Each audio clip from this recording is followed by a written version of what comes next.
장 12절에서 14절이 되겠습니다. 혹시 요 마이크 볼륨 조금만 더 높여 주시겠어요? 예, 요거 조금만 더. 예. 오늘 성경 본문은 베드로전서 5장 12절에서 14절 한 목소리로 같이 읽겠습니다. 시작. 내가 신실한 형제로 여기는 실루아노의 손을 빌려서 나는 여러분에게 몇 마디 썼습니다. 이로써 나는 여러분을 격려하고 이것이 하나님의 참된 은혜라는 것을 증거합니다. 여러분은 이 은혜 안에 든든히 서십시오. 여러분과 함께 택하심을 받은 바벨론에 있는 자매교회와 나의 아들 마가가 여러분에게 문안합니다. 여러분도 사랑의 입맞춤으로써 서로 문안하십시오. 그리스도 안에 있는 여러분 모두에게 평화가 있기를 빕니다. 아멘. 오늘 이 베드로전서의 마지막 부분 끝 인사를 보면서 베드로전서의 중요한 주제를 우리가 함께 한 번 더 생각해보는 시간을 가지려고 합니다. 어서 오십시오. 네, 반갑습니다. 네.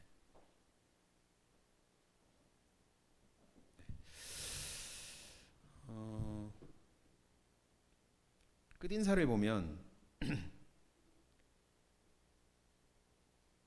이 베드로전서가 실루아노의 손을 빌려서 이 편지를 썼다 이렇게 말을 합니다.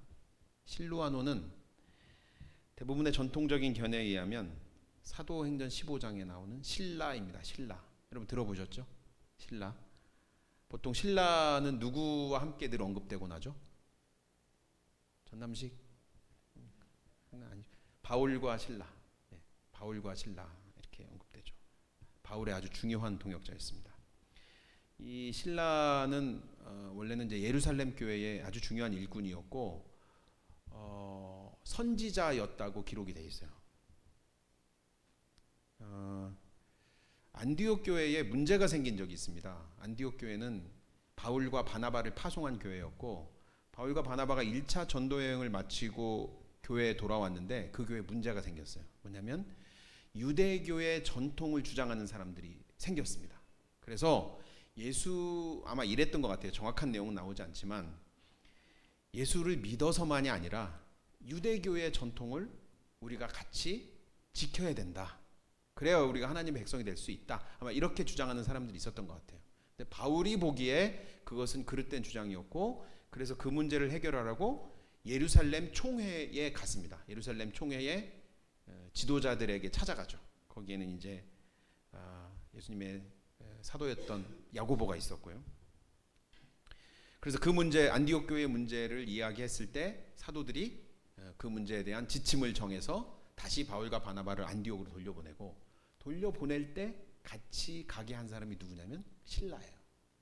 그래서 사도행전 15장에 보면 이 실루아노가 바울과 같이 안디옥 교회에 가서 거기서 사도들의 지침, 이 예루살렘 그 총회의 지침을 읽어주고 말해주고 안디옥 교회를 더 이렇게 든든하게 세웁니다. 그래서 갈등 속에서 오히려 이 안디옥 교회는 갈등을 거치면서 더 이렇게 탄탄한 교회가 됐는데 그 중요한 역할을 담당했던 게 바로 이 실루아노라는 분이었어요. 후에 이분이 이제 바울의 동역자가 돼가지고 바울하고 같이 전도 여행을 다니면서 교회를 세우는 아주 중요한 인물이 됐죠. 그래서 바울의 편지에 보면 여러분이 아시는 바울의 중요한 동역자 하면 누가 제일 먼저 떠오르세요? 가장 먼저? 전남식 말고 여러분 우리 목사님 너무 사랑하기 때문에 모든 거의 대답이 이제 전남식 혹은 평경렬 이렇게 되는데 그러지 마시고 부담스러우니까 그 바울의 가장 중요한 동역자들은 디모데, 그죠? 디모데, 디도와 늘 같이 자주 언급되는 분이 바로 이 실루아노입니다. 어떤 과정을 거쳤는지는 알 수 없지만 베드로전서가 이 실루아노의 손에 의해서 작성됐고 이 편지가 소아시아 지역의 교회들에게 전달되는 과정에도 이 실루아노가 매우 중요한 역할을 했던 것 같습니다. 많은 학자들이 사실은 이 베드로전서를 실제로 쓴 분이 실루아노라고 얘기하기도 해요. 왜냐면은 베드로전서라고 전통적으로 이름은 붙였지만 사실은 베드로가 썼다고 하기에는 이 편지는 좀 후대의 편지입니다. 베드로가 이미 순교하고 난 뒤에 쓰여진 것이라고 생각될 만한 부분들이 있기 때문에 이 편지는 실제로는 베드로가 썼다기보다는 베드로의 권위를 빌어서 실로아노가 쓰지 않았겠나라고 주장을 하기도 합니다. 어쨌든 이 베드로전서는 실루아노의 손을 거쳐서 탄생됐고 아시아 지역, 소아시아 지역의 교회들에게 전달이 됐고 오늘날 우리에게까지 전달이 됐습니다. 이 편지가 쓰여진 목적에 대해서 12절에 보면 기록이 되어 있는데 12절에 이렇게 되어 있습니다. 중간에 보면 이로써 나는 여러분을 격려하고 이것이 하나님의 참된 은혜라는 것을 증거합니다. 이렇게 되어 있어요. 말하자면 요약하면 교회들을 격려하고 하나님의 은혜에 대해서 증거하기 위해서 베드로 전서를 쓴 것이죠. 근데 베드로 전서를 쭉 읽어보면 이렇게 말할 수 있어요. 하나님의 은혜를 증거함으로써 교회를 격려하는 편지예요. 교회를 격려하는데 어떻게 격려했냐면 하나님의 은혜라는 것을 쫙 설명하면서 지금 시련 속에 있는 이 아시아 교회들, 소아시아 지역의 교회들을 격려하고 있다는 말이에요. 그래서 1장에 보면 1장의 주 내용들은 이 하나님의 은혜에 대한 내용을 설명하는 것으로 1장이 되어 있어요. 그리고 1장 다음부터는 그 1장에 요약된 응집된 그 하나님의 은혜에 대한 이 가르침을 쭉 풀어서 다양한 예를 들면서 적용하면서 설명하는 것이 2, 3, 4, 5까지 이렇게 되어 있습니다. 베드로 전서가. 이 하나님의 은혜에 대해서 베드로 전서는 뭐라고 말했냐면 마지막 때에 나타나기로 되어 있는 구원이다. 혹은 믿음의 목표다. 그리고 영혼의 구원이다. 그리고 이 은혜는 구약의 예언자들이 부지런히 연구하여서 마침내 깨달은 것이고 복음 전하는 전도자들에 의해서 전달된 것이다. 무엇가? 하나님의 은혜가.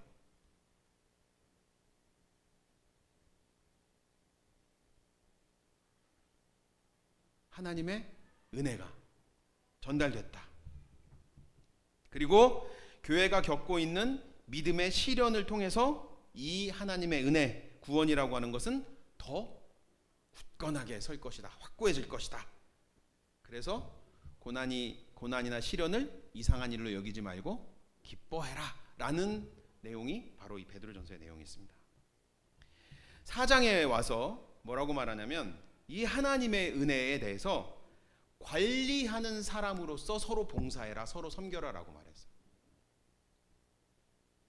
이 말을 한 이유는 아마도 하나님의 은혜를 자기만 받은 것처럼 생각한다든지 자기에게만 특별하게 주어진,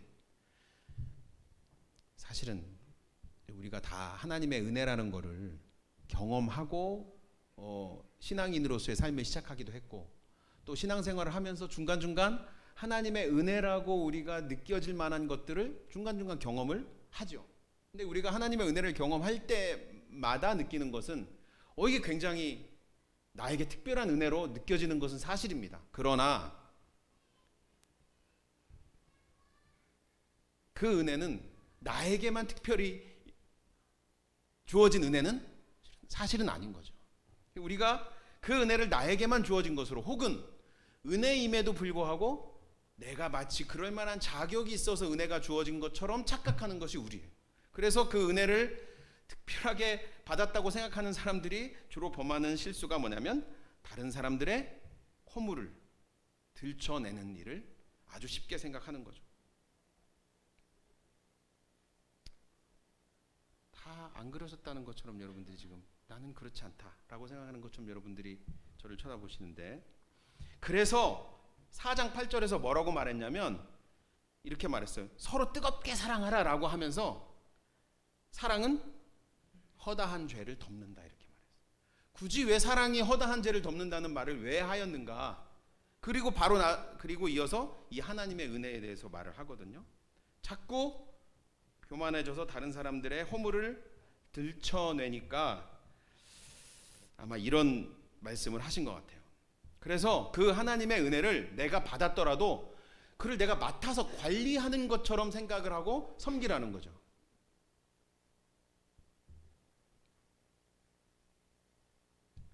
그렇게 본다면 여러분이 기억하실지 모르겠는데 3장에서 남편과 아내들에게 이제 교훈을 주면서 주로 아내들에게 교훈을 줬지만 남편들에게 뭐라고 말했냐면 아내를 존중해라 이렇게 말했어요.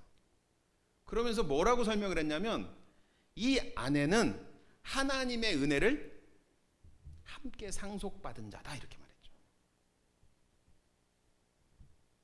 그러니까 같은 맥락이라고 볼 수 있겠어요. 남편들이 당시에 이제 남성 위주의 어떤 그런 사회여서 특별히 자기들만 어떤 하나님의 어떤 특별한 은혜를 받는다고 생각했을 수 있죠.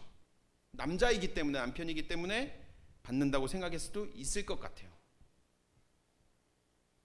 그래서 아내들을 존중하라고 하면서 그 아내가 누구냐면 네가 받은 그 은혜를 같이 상속받은 자라고 그러니까 존중하라고 라고 말씀을 하고 있는 것을 보면 이 하나님의 은혜를 받는 것과 겸손한 것이라고 하는 것이 연결되는 그런 말씀이라고 생각할 수 있습니다. 다시 본문으로 돌아와서 이 구원의 은혜가 누구를 통해 이루어졌는가? 예수 그리스도인데 베드로전서에 의하면 흠없고 티도 없는 어린 양 같은 그리스도의 거룩한 희생으로 이 하나님의 은혜가 여러분에게 전해졌다. 또 건축자들이 버렸지만 하나님이 선택하셔서 거룩한 산돌이신 예수 그리스도의 그 희생으로 이 은혜가 구원의 은혜가 전해졌다 이렇게 말을 하죠. 그리고 하나님께서 이 거룩하신 그리스도를 다시 살리시고 영광스럽게 만드셨다. 이걸 복음이라고 했어요. 베드로서에서는 그것이 복음이다. 그리고 그 거룩한 산돌이신 예수 그리스도와 함께 너희가 하나님의 집으로 같이 지어져 가면서 너희는 그 안에서 제사장 노릇한다. 너희가 왕 같은 제사장이고 거룩한 백성이고 하나님의 소유가 된다. 그것이 복음이라고 말했단 말이에요. 그리고 그것이 하나님의 은혜다.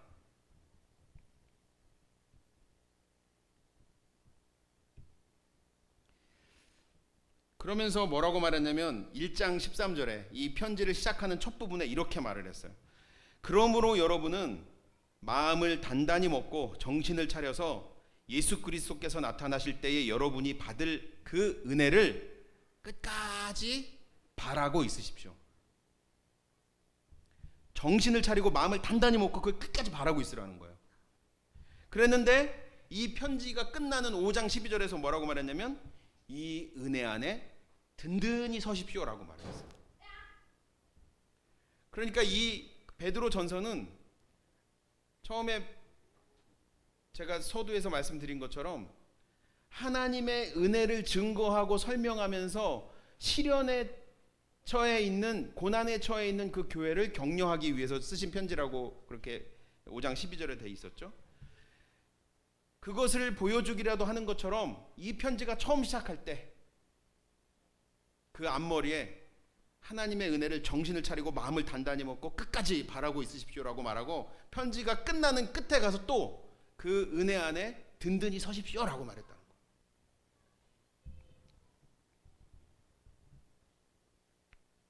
왜 이 은혜를 이렇게 이거 하나님께서 주신 은혜인데 그냥 받으면 되는 것이지 왜 그거를 정신을 차리고 마음을 단단히 먹고 그래서 끝까지 붙들고 끝까지 바라고 그 안에 든든히 서고 왜 그랬을까요? 우리가 베드로전서를 본 것처럼 시련 때문에 시련. 하나님의 은혜는 동일하고 변하지 않지만 그 시련 속에 있는 우리가 변하기 때문이죠. 여러분과 제가.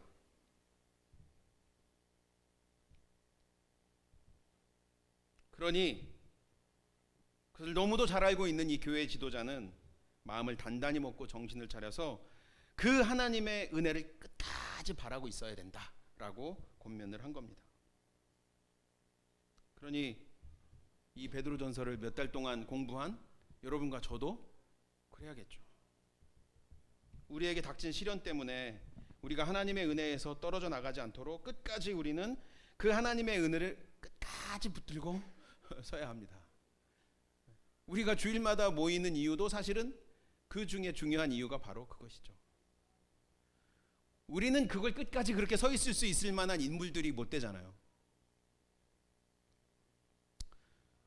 아닌 것처럼 다 보고 계시지만 사실은 그렇잖아요. 우리가 다 쉽게 변하고 변덕스럽고 고집세고 멍청하고, 제가 그렇죠. 저는 확실히 그래요. 그래서 그 하나님의 은혜를 함께 상속받은 내 형제들의 권면과 내 형제들의 삶을 들여다보지 않으면 하나님의 은혜를 저는 금방 잊어버려요. 시련을 통해서 어렵게 경험한 은혜조차도 시간이 지나면 쉽게 잊어버리는 게 바로 저라는 사람입니다. 끝까지 바랄 수 없는 사람이에요. 그 안에 든든히 서 있을 수 없는 사람이에요. 그러니 우리가 모이기를 힘쓰라고 한 성경의 권면처럼 우리가 정기적으로 모여서 계속 그 하나님의 은혜를 노래하고 이야기하고 보여주고 들려주고 그 그림을 같이 보고 그 일을 계속하는 것이죠.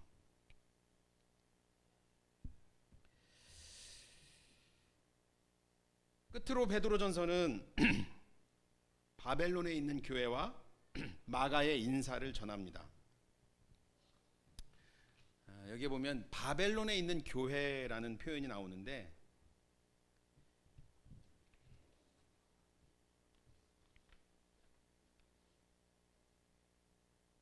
매우 독특한 표현이죠. 바벨론에 있는 교회. 왜 독특한 표현일까요? 바벨론은 이미 당시로부터 400년 전에 멸망한 나라예요. 그죠? 바벨론 더 이상 지구상에 없는 그 나라였단 말이죠. 근데 지금 편지를 쓰면서 바벨론에 있는 교회가 너희들에게 문안한다, 사랑의 문안 인사를 하고 있다라고 말하고 있다는 거예요. 이 바벨론은 로마를 가리키는 은유적 표현입니다. 서기 70년 이후에 쓰여진 유대교 문헌과 기독교 문헌에서 로마를 가리켜서 바빌론이라고 표현한 기록들이 다수 존재한다고 해요. 바벨론이 어떤 나라입니까, 여러분? 유다 왕국을 멸망시킨 나라죠. 열왕기, 역대기, 그다음에 예레미야 같은 데 보면 바벨론이 유다 왕국을 침략해서 멸망시켰을 당시의 어떤 묘사들이 굉장히 생생히 기록되어 있습니다. 예루살렘에 침략해 들어와서 하나님의 성전을 파괴시키고 하나님의 성전에 있었던 금을 다 긁어가고 예루살렘에 있는 청년들을 다 죽이고 여자와 어린아이들을 죽이고 당시의 왕이었던 시드기야, 그 시드기야 앞에서 시드기야의 아들들을 죽여버렸어요. 왕자들을. 그리고 그 시드기야는 어떻게 합니까? 두 눈을 뽑아서 놋 사슬에 묶어서 바벨론까지 끌고 갔어요. 그때 예루살렘의 고관들, 귀족들 끌고 가서 바벨론에서 70년 동안 종살이 시키고 그의 자식들 종살이 시키고 예루살렘에 누구만 남겨놨습니까? 성경에 보면 예루살렘에는 빈자들, 가난하고 힘없고 무식한 사람들만 예루살렘에 남겨놨어요.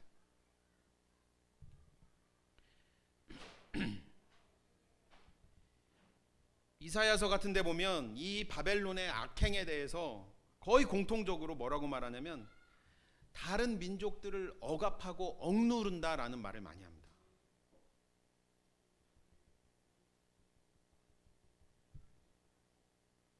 땅을 황폐하게 만들고 성읍을 파괴하고 사로잡힌 사람들을 제 나라로 돌려보내지 않는다 너희들이. 바벨론에 대해서 그렇게 말을 해요. 이 바벨론에 대한 이 유대 민족 이스라엘 사람들의 이 적대심과 분노가 얼마나 컸는지 예레미야서 같은 데 보면은 이 예언자들이 아주 적나라하게 적고 있어요. 심지어는 이 하나님이 바벨론을 심판할 거라고 말씀하시면서 이 바벨론의 왕에 대해서 뭐라고 말하냐면 너 죽어가지고 무덤에 떨어지는데 네 요는 너는 구더기가 네 요가 될 거고 지렁이가 네 이불이 될 거다. 너 그거 덮고 있을 거다. 이렇게 말해요. 그 무너진 바벨론 땅에는 도저히 사람이 살 수 없는 땅이 될 것이고 거기에는 이리와 승냥이와 들짐승들만 가득할 것이다. 더 뭐 적나라한 표현들이 많이 나와요. 그러니까 얼마나 이 바벨론에 대한 그 유다 민족의 그 적개심이 컸는지를 알 수 있는 거죠. 우리로 뭐 말하면 굳이 뭐 말하지 않겠지만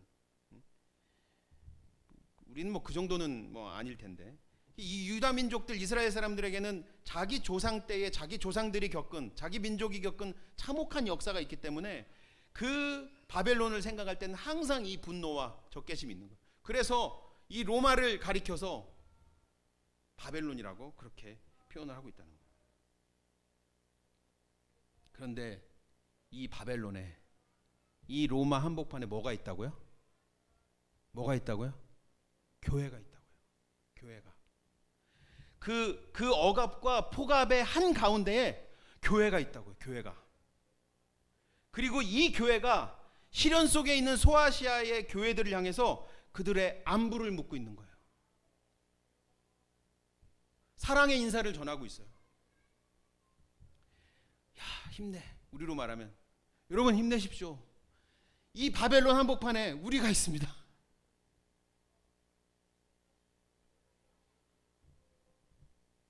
사실은 우리는 이게 대충 넘길 수 있는 표현이지만 바벨론에 있는 교회라는 이 표현 자체는 저는 사실 이 표현을 읽을 때 굉장히 뭉클하더라고요. 바벨론에 있는 교회, 그 교회의 처지를 한번 생각해 보자고요. 이 표현이야말로 당시의 교회의 운명, 교회의 처지를 너무 아주 응축적으로 잘 표현하고 있는 표현인 것 같아요. 근데 이것은 베드로전서의 저자가 의도적으로 쓰고 있는 거잖아요. 왜요? 고난 속에 있는 시련 속에 있는 소아시아 교회의 그 교회들을 격려하고 힘을 주기 위해서. 이거보다 좋은 표현이 어디 있어요? 우리는 지금 바벨론 한복판에 있습니다, 여러분. 여러분이 겪고 있는, 여러분이 처해 있는 그 고난과 시련 속에 우리도 있습니다. 여러분 힘내십시오. 여러분께 사랑의 인사를, 사랑의 안부를 묻습니다. 그래서 5장 9절에서 이렇게 말을 했어요. 베드로전서가 여러분도 아는 대로 세상에 있는 여러분의 형제 자매들도 다 같은 고난을 겪고 있습니다. 믿음에 굳게 서서 악마를 맞서 싸우십시오 라고 말하면서 그렇게 말했어요. 여러분도 아는 대로 세상에 있는 여러분의 형제 자매들도 다 같은 고난을 겪고 있습니다. 악마를 맞서 싸우는 게 뭡니까, 여러분? 대적기도 하는 겁니까? 그렇게 하면 악마가 물론 이제 악마가 뭐냐 하는 얘기도 우리가 하긴 해야 되겠지만, 우리가 예수의 이름으로 물러가라 그러면 물러갑니까? 그게 무슨 악마입니까? 베드로전서의 가르침에 의하면 악마를 맞서 싸우는 일은 뭐냐면 이 시련과 고난 속에서도 하나님의 은혜를 바라고 그 은혜에 굳게 서서 하나님의 말씀대로 살아가는 것, 그러기 위해서 인내하고 견디고 사랑하는 것, 그것이 악마를 맞서 싸우는 겁니다. 대적기도 하는 것이 아니고.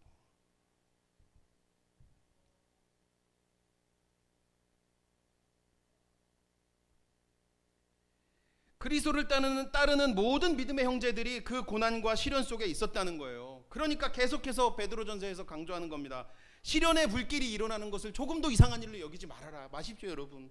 그건 너무나 당연한 겁니다. 여러분이 예수님을 믿으면 그 시련의 불길은 너무나 당연한 것입니다. 이상한 일 여기지 말고 그것이 그리스도의 고난에 동참하는 것이니까, 여러분을 구원하신 거룩하고 흠도 없는 어린 양 같은 산 돌이신 그 예수님이 걸어가신 길을 여러분도 걸어가는 거니까 이상한 일로 여기지 마십시오. 너무 당연한 겁니다. 없는 것이 이상한 겁니다 라고 말하고 있는 겁니다. 베드로전서에 나타난 고난의 신학입니다. 이 고난의 신학을 만들어낸 사람들이 서로 고난당하고 있는 교회에 안부를 챙겨주고 있는 거예요. 로마에서 고난당하고 있는 교회들이 소아시아에서 고난당하고 있는 교회를 향해 사랑의 안부를 전하고 있습니다. 그렇게 본다면 이 편지는, 베드로전서는 그저 교회의 한 지도자가 시련과 고난당하고 있는 교회를 향해서 여러분이 겪고 있는 고난은 우리를 구원하신 그리스도께서 이미 겪으신 고난이고 그 고난에 동참하는 일이니 여러분 기쁨으로 고난을 당하시길 바랍니다. 믿으십니까? 이런 것이 아니라는 거예요. 함께 고난받는 교회 그 속에 있고 그 교회를 대표하여서 저 멀리서 고난받고 있는 그 교회를 향하여서 사랑의 마음을 가지고 격려하기 위해서 보낸 편지가 바로 이 베드로 전서인 겁니다. 그래서 12절에서 나는 여러분을 격려하려고, 하나님의 은혜를 증거함으로써 여러분을 격려하려고 이 편지를 썼습니다라고 편지를 끝맺고 있는 겁니다. 제가 속 모르고 남의 속도 모르고 하는 주제 넘은 이야기일 수도 있겠습니다만, 혹시 여러분과 고난과 시련 속에 계시다면 어쩌면 지금이야말로 여러분이 고난받는 형제들을 격려하고 도울 수 있는, 고난받는 형제들과 함께 울고 함께 웃고 믿음을 복돋아 줄 수 있는 기회일 수 있다는 말씀을 감히 드리고 싶습니다. 어려운 이야기지만 베드로 전서를 보니 그렇게 말씀드릴 수 있을 것 같습니다. 지난번 설교 때도 제가 말씀드렸지만, 비록 내가 선을 행하다가, 내가 그리스도인으로서 행하다가 받는 고난이 아니라 내가 멍청해서 당하는 고난이라 하더라도 얼마든지 우리가 그 고난을 통해서 그리스도의 고난에 동참할 수 있고 형제의 고난의 위로와 격려가 될 수 있습니다. 분명히 될 수 있습니다.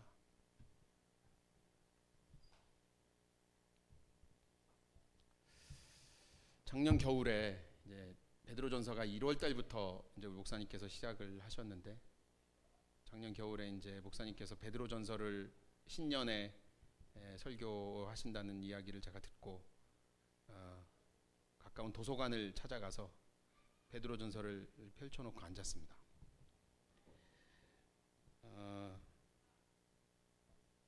그때는 제가 서울 목동에 있는 그 푸른나무 교회로, 당시 어려움에 처해 있었던 푸른나무 교회로 4개월째 설교하러 주일마다 올라가던 시기였습니다. 그때 룻기를 설교하고 있었으니까 룻기 본문을 열심히 읽고 있다가 우리 교회가 내년부터 베드로전서를 본다는 말씀을 듣고 베드로전서를 펼쳐서 읽으니까 너무나 신선하고 좋았습니다. 그런데 한참을 읽어내려가다가 베드로전서 3장 3절에서 마음이 붙들려서 한참을 있을 수밖에 없었는데요. 이런 말씀이었습니다. 여러분은 지난날에 이방 사람들이 하고 싶어하는 일을 하였으니 곧 방탕과 정욕과 술취함과 환락과 연회와 가증스러운 우상숭배에 빠져 살아왔습니다. 그것은 지나간 때로 충분합니다. 평소 같으면 저랑 상관없는 이야기라고 생각을 했을 것입니다. 그래서 밋밋하게 읽고 지나쳤을지 모를 이 말씀이 마치 베드로 장로님이나 예수님이 저 형님처럼, 저를 아끼고 사랑해주는 형님처럼 저에게 말씀하시듯이 들려왔습니다. 경렬아, 이방 사람들이 하는 것처럼 한동안 살았는데 그 정도면 충분하지 않아? 저는 책망받거나 비난받는다는 느낌이 들지 않았습니다. 그런 느낌이 아니었어요. 그야말로 정말 저를 아끼고 사랑하는, 저를 좋아하는 형님이, 정말 저랑 같이 언제든지 만나서 술잔 한 잔을 기울일 수 있는 형님이 충분하지 않아? 그런데 그 정도면 되지 않았어? 라고 웃으면서 얘기해 주는 것처럼 들렸습니다. 도저히 다음 구절로 넘어갈 수가 없었어요. 솔직히 말씀드리면 제가 눈을 감고 바로 그렇게 대답했습니다. 충분합니다. 형님 충분합니다. 말씀드렸다시피 그때는 제가 서울 목동에 있는 푸른나무 교회로 설교하러 매주일 올라간 지 4개월쯤 됐을 때였습니다. 처음 설교를 부탁받고 도대체 어느 본문을 설교해야 될지 고민이 깊어졌습니다. 그냥 편안하게 한 주 가서 그냥 이렇게 성경 말씀 같이 하나님의 은혜를 나누고 올 수 있는 상황이 아니었어요.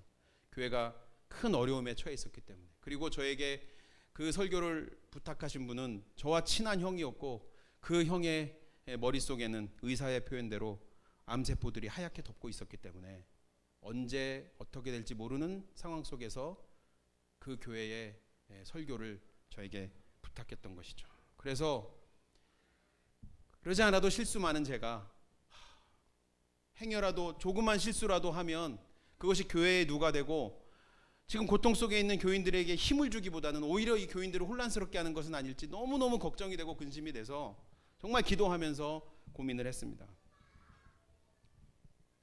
결국 본문을 제대로 정하지 못한 채 첫 번째 주와 두 번째 주는 그냥 일단 닥치는 대로 설교를 하고 결정한 것이 룻기였습니다. 분량도 적당하고 내용도 적절하다는 생각이 들었지만 확신은 없었어요. 그냥 일단 시작하자라고 시작을 했습니다. 이미 제가 담임 목회할 때 여러 번 설교한 적이 있었고 정말 재밌고 꼼꼼하게 본 책이지만 설교를 준비하면서 다시 조심스러운 마음으로 꼼꼼히 살펴봤습니다. 그러다가 두 번째 설교를 준비하다가 한 구절에 또 제 마음이 멈추었습니다. 룻기 1장 6절이었는데요. 이렇게 되어 있습니다. 그 여인은 나오미입니다. 그 여인이 모압 지방에서 여호와께서 자기 백성을 돌보시사 그들에게 양식 주셨다 함을 듣고 이에 두 며느리와 함께 일어나 모압 지방에서 돌아오려 하여 먹고 살기 위해서 양식을 찾아서 남편 따라 이방 땅 모압으로 떠난 여인 나오미가 그 땅에 한 10년을 살면서 남편 죽고 두 아들, 기둥 같던 두 아들까지 죽고 과부가 된 며느리 둘과 남겨져서 참혹한 세월을 보내고 있었어요. 그때 고향에서 소식이 들려왔습니다. 하나님이 자기 백성을 돌보시사 그 땅에 양식을 주셨다. 그 소식을 듣고 처참하게 슬픔 속에 빠져있던 그 여인이 고향으로 돌아갈 힘을 내는 거예요. 그래서 몸을 일으켜서 고향으로 돌아오게 됩니다. 이 구절에 꽤 한참 동안이나 마음이 붙들려 있었습니다. 몇 주 동안 마음이 힘들 때면 다시 이 말씀을 생각했습니다. 룻기를 4달 동안 설교하고 푸른나무 교회를 나오면서 교우들과 작별의 인사를 나누면서 그런 이야기를 했습니다. 처음에 푸른나무 교회에 설교하러 왔을 때는 제 머릿속에 형을 살려야 된다. 형을 살릴 수 있는 일이라면 내가 뭐든지 하겠다. 그 마음으로 오로지 형을 돕고 교회를 돕는다는 마음으로 내가 매주 대전에서 여러분 새벽에 이렇게 올라와서 2번씩 설교를 했습니다. 그렇지만 넉 달을 지내면서 제가 깨달은 것은 내가 이 교회를 돕기 위해 온 것이 아니라 나를 돕기 위해 하나님이 이 교회로 나를 보내셨다는 생각이 들었습니다. 라고 고백을 했습니다.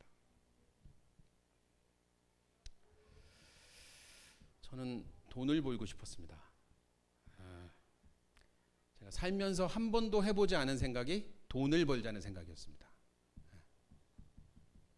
당연히 저는 목사로 살아야 되니까 일을 하고 직장 생활을 하긴 했지만 목사로 살아야 되는 사람이니까 돈을 벌 생각은 하지 않았어요. 그러다가 장사하는 사람들과 같이 일을 하고 어울리다 보니 제 마음속에 나도 그들처럼 돈을 벌 수 있겠다 싶은 생각이 들었습니다. 혹은 벌고 싶다는 생각이 들었습니다. 무엇보다 내 사랑하는 자식들이 이 아버지의 무능함과 아버지의 가난함 때문에 주눅들어 있다는 생각이 굉장히 견디기 힘들었습니다. 그래서 어떻게든 돈을 벌어서 이 생활을 벗어나야 되겠다라고 생각을 했었습니다. 모르시는 분들도 있으시겠죠. 제가 이제 과일 장사를 한 1년 남의 밑에서 과일 장사를 같이 하다가 이제 제가 과일 장사를 따로 한 것이 한 1년 정도, 1년 한 몇 개월 했었습니다. 그러다가 이제 그렇게 하다가 저의 자리를 완전히 잃어버렸습니다. 내가 누군지, 내가 어떻게 살아야 하는 사람인지, 내가 어디에 있어야 하는 사람인지 완전히 잃어버렸습니다. 제가 생각할 때는 저 스스로의 힘으로는, 저 스스로의 자각으로는 도저히 돌아올 수 없는 지경이 됐던 것 같습니다. 결국 믿었던 사람들이 저에게 등을 돌리고 장사를 그만두게 됐습니다. 처참했습니다. 그 순간은 설명할 수 없는 복잡한 감정들이 수시로 괴롭혔습니다. 그 시간 동안 저의 모습에 대해서 부끄러워서 말할 수 없을 정도로 처참하게 사실은 일그러져 있었습니다. 장사를 그만두게 된 것보다, 받아야 될 돈을 받지 못한 것보다 정말 저를 더 힘든 게 했던 것은 내가 너무나 형제처럼 믿었던, 내가 형제처럼 사랑했던, 가까웠던 사람을 잃은 것, 그리고 그것 때문에 지금 내 옆에 있는 형제에게 상처를 준 것, 어렵게 한 것, 그것이 저를 너무나 괴롭혔어요. 저의 성향상, 여러분이 뭐 저를 이제 아시잖아요. 저는 너무 투명한 인간이잖아요. 또 저의 성향상 그런 상황에서 제가 저는 사실은 잘 있을 수 없는 사람이기도 합니다. 다행히 제가 살려고 그랬는지 마음을 단단히 먹고 분명히 제가 그렇게 생각했어요. 내가 만약 지금 정신을 놓으면 내가 갈 곳은 한 군데밖에 없다. 정신을 차리자. 저렇게 백꽃처럼 하얗게 늘 아빠를 보며 웃어주는 사랑스러운 딸이 있기 때문에 정신을 차리자. 그러지 않으면 죽는다. 그렇게 생각하고 정말 부지런히 성경을 보고 부지런히 기도를 하기 시작했습니다. 그때 읽은 것이 시편이었어요. 시편을 읽다가 마음이 멈추는, 마음을 붙드는 구절이 있으면 며칠 동안 그 구절을 읽고 생각하고 기도했습니다. 주로 어떤 말씀들이 마음을 붙들었을까요? 하나님, 저들을 그냥 두시렵니까? 뭐 이런 말씀들. 하나님, 어찌하여 악인이 번성하고, 이런 말씀들. 하나님, 언제 일어서시렵니까? 그런 말씀들이 주로 붙들려서 살았죠. 그러다 보니, 그렇게 기도하다 보니 교회와 또 제 주변에 고난당하는 사람들이 눈에 들어왔고 그분들과 만나게 되고 교제하게 됐어요.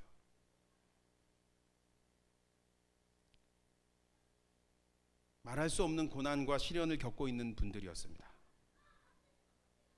그때부터 그분들의 이름을 써놓고, 핸드폰에 이름을 써놓고 기도하기 시작했습니다. 그렇다고 해서 제 상황이 나아지거나 괴로움이 완전히 사라진 것은 아니었지만 그래도 살만했습니다. 여러분 아시겠지만 작년에 저 살만하지 않았습니까? 그렇죠? 작년에 저 보셨을 때 혹시 뭐 걱정되거나 그러지 않으셨죠? 목사님만 저를 걱정해 주신 것 같네요.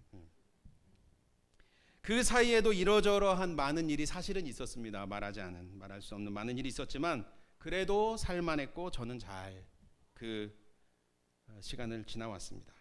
나이 50에 경험한, 나름 저에게는 큰 시련이었던 그 일을 제가 해석한 이야기입니다.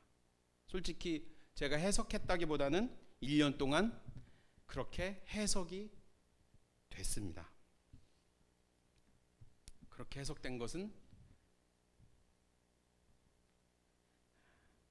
저 개인적으로는 하나님의 은혜 때문이라고 결론을 내렸습니다. 저는 뭐 하면 뭐 어떤 일에 뭐 하나님의 뜻이야, 하나님의 은혜야 이렇게 말하는 것을 썩 좋아하는 사람은 아닙니다.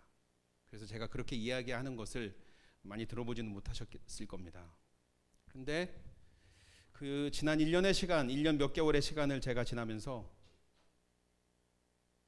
하나님의 은혜라고밖에는 도저히 말할 수 없는 사건이었고 시간이었어요. 하나님의 은혜가 아니었다면, 하나님이 아니었다면 지금 도대체 내 꼬락서니가 어땠을까? 내 꼴이 어땠을까? 내가 얼마나 처참한 인간이 되었을까? 더 정말 도대체 무슨 짓을 하였을까?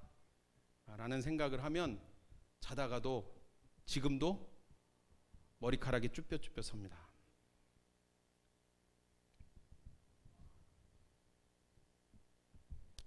저처럼 멍청한 분 여기도 계시죠?